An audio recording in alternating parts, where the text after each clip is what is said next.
Update பண்ணியிருந்தேன். அப்படி இருந்து நிறைய பேர் வாட்ஸ்அப் பண்ணி கேட்குறீங்க, ஃபோன் கால் பண்ணுறீங்க. நான் நல்லா இருக்கிறேங்க, ஒன்றும் பிரச்சனை இல்லை.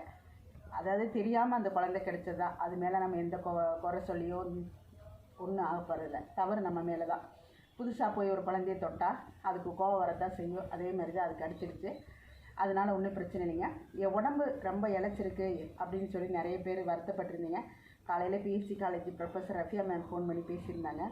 அதுக்கும் டெஸ்ட் பண்ணிட்டேங்க. எல்லா டெஸ்ட்டும் கொடுத்துட்டு வந்துட்டேன். ஈவினிங் ரிப்போர்ட் வந்துடும். ரிப்போர்ட் வந்தோன்னே என் நாத்தனார் பொண்ணு டாக்டராக தான் இருக்கிறாள். அவள் சொல்லி தான் எல்லா டெஸ்ட்டும் பண்ணியிருக்கிறேன். ரிப்போர்ட் வந்ததுக்கப்புறம் என்ன ப்ராப்ளம் உள்ளே இருக்குது அப்படிங்கிறத பார்த்துக்கலாம். ஆனால் மேக்ஸிமம் எது இருக்கிறதுக்கு வாய்ப்பு இல்லை. ஃபேக்ட் கொழுப்பு வந்து கம்மியாக இருக்கும்னு தான் நினைக்கிறேன். ஏன்னா நான் கடையிலே 23 வருஷம் உட்காந்துருந்தேன். இப்போ தான் உழைப்பு கொடுக்குறேன். கண்டிப்பாக என் உடம்புல எந்த நோய் இருக்காதுன்னு நான் நம்புகிறேன். நீங்களும் நம்புங்க. கண்டிப்பாக நம்ம குடியில் சந்திக்கலாம். டாட்டா.